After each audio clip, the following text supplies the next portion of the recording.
célébration du 12e anniversaire de la disparition du président Mamadou Dia,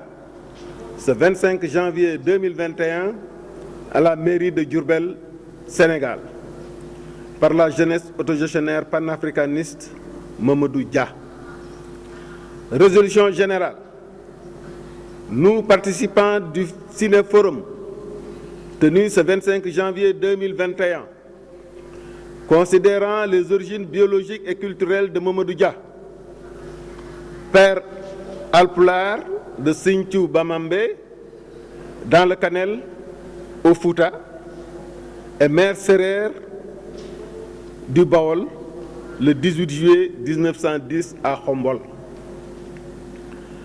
Considérant le lieu de sa naissance à Khombol, au cœur du Sénégal, dans la région de Thiès,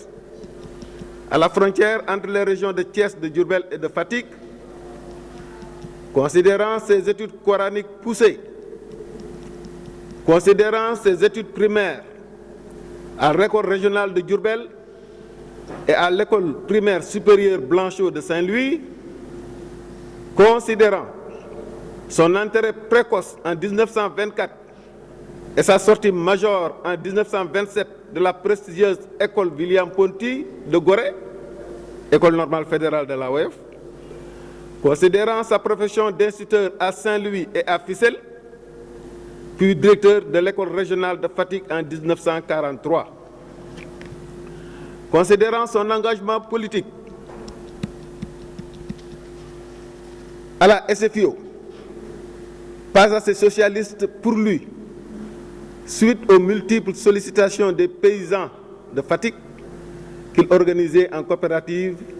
mû par son hostilité au colonialisme et à l'assimilation. Considérant son élection comme conseiller général à l'Assemblée du Conseil général en 1946, considérant sa démission de la SFIO le 27 septembre 1948 avec ses camarades Senghor, Ndas et Léon Boissier Palom, considérant sa participation avec ces mêmes camarades à la création du Bloc démocratique sénégalais BDS en 1949, lors du congrès fondateur du 15 au 17 avril 1949 à Thiès, Senghor en était le président et Dia le secrétaire général. Ce parti deviendra par la suite le Bloc populaire sénégalais, BPS,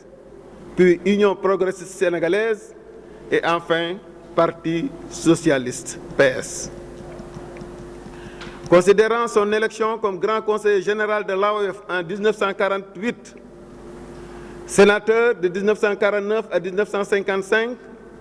puis député avec Senghor à l'Assemblée nationale française en 1956,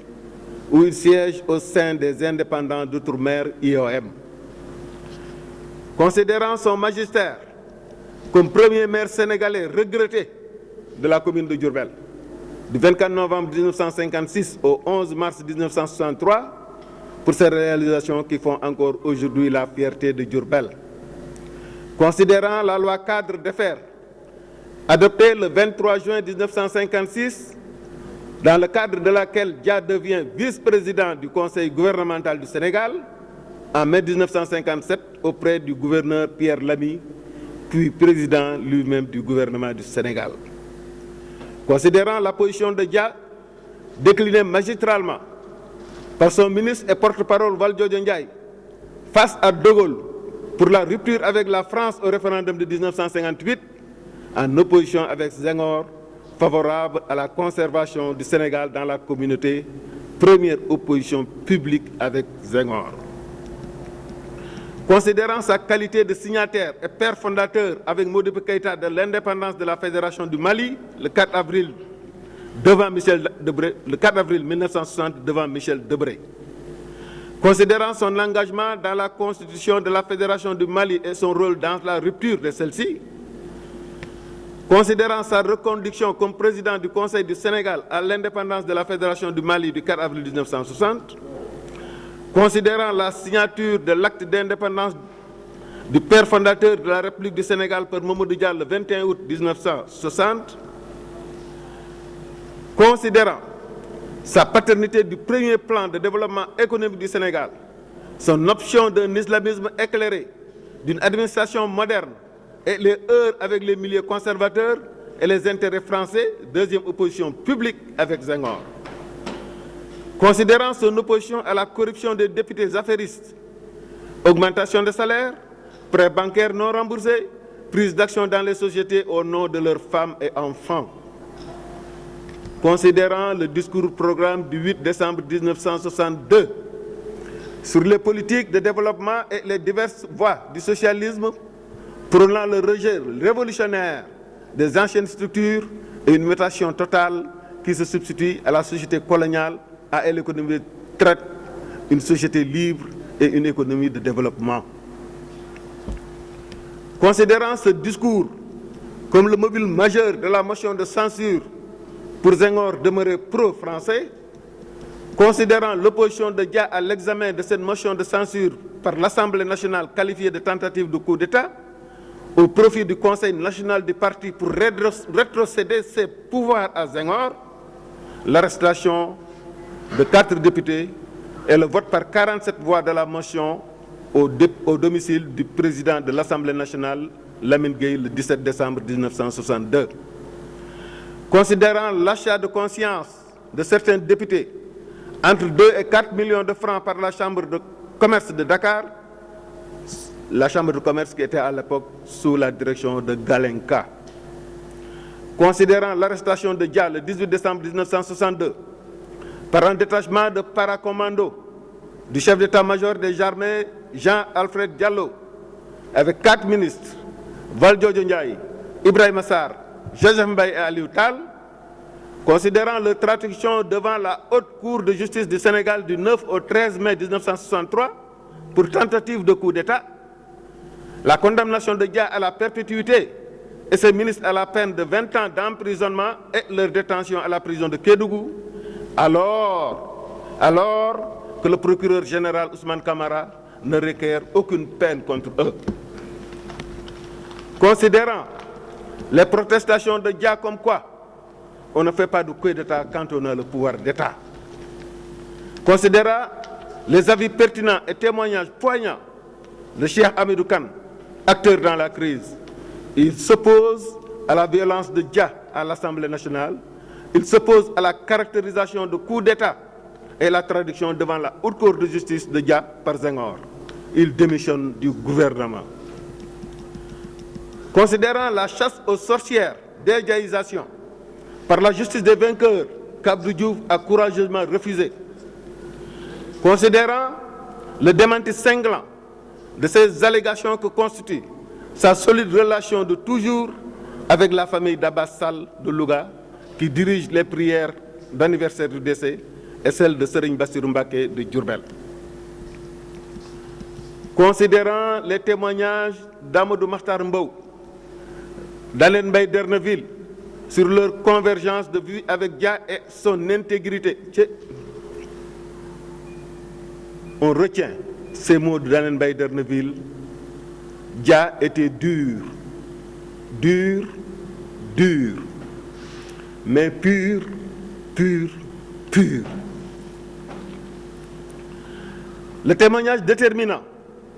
et symbolique de ce grand professeur du Collège de France, François Pérou. Cet homme est incapable de faire un coup d'État.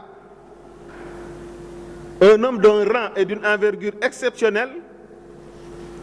un spécialiste des questions économiques, peut-être le seul homme d'État africain à s'être intéressé à tel point à ces problèmes. C'est un calme, un pur, un homme qui n'entraînait ni la médisance ni la calomnie. Considérant les témoignages de Ousmane Camara dans son autobiographie de 2010, à l'époque procureur général, lors du procès, et il dit: je sais que cette haute cour de justice, par essence et par composition, entre guillemets, des députés ayant voté la motion de censure, font partie de la haute cour de justice, a déjà prononcé sa sentence avant même l'ouverture du procès. C'est toujours Ousmane Camara qui parle. la participation de magistrats que sont le président Ousmane Goundiam,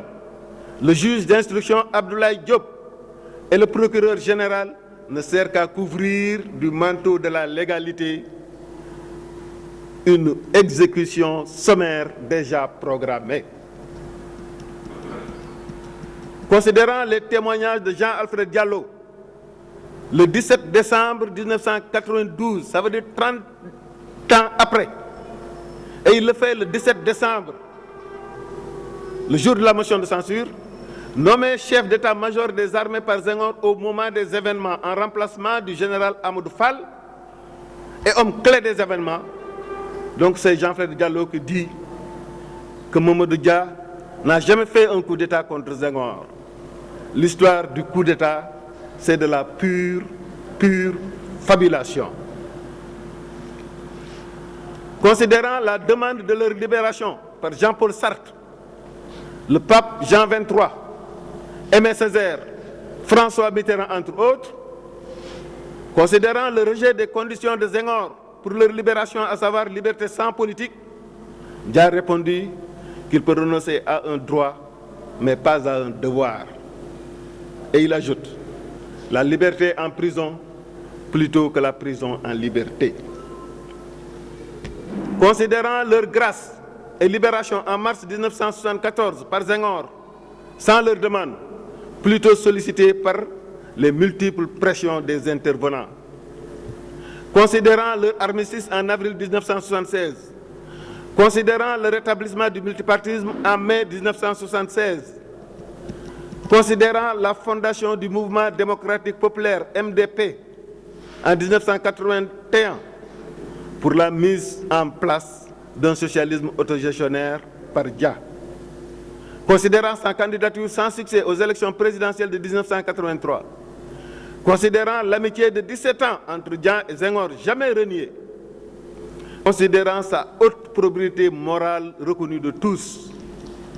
considérant l'annonce de la révision du procès par l'un de ses avocats, Ablaye Wade, devenu président de la République du Sénégal en 2000, et l'opposition de Dia à cette révision pour des raisons de la santé fragile de Senghor et d'orientation libérale de Wade à laquelle il n'adhère pas. Considérant l'œuvre gigantesque, glorieuse de Mamadou Dia contre le colonialisme, pour l'indépendance, le développement économique et social du Sénégal et de l'Afrique fédérée, armée de nos valeurs traditionnelles, musulmanes, républicaines et humanistes. Considérant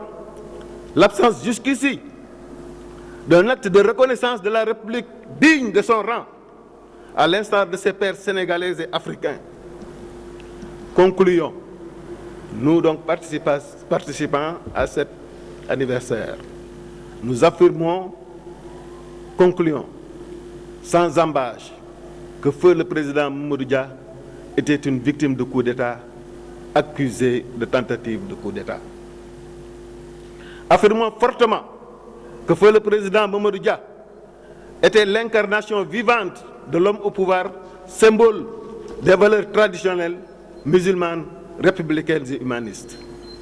Sollicitons solennellement, en toute humilité, la réparation de cette indifférence, voire cette injustice de la République dont ses fils sont en quête de repères de valeurs. Demandons, en guise de reconnaissance de la République, à son Excellence M. Macky Sall, président de la République, aux présidents de conseils départementaux et aux maires, la prise d'actes forts pour honorer la mémoire du président Mamadou Dia, cet illustre fils du Sénégal, militant de la cause de l'Afrique, du tiers-monde et du monde. Proposons en guise de reconnaissance de la nation le parrainage d'écoles primaires à Khombol, Diourbel, Saint-Louis et Fatick, d'un collège à Thiès, d'un lycée à Diourbel, d'une faculté de sciences économiques,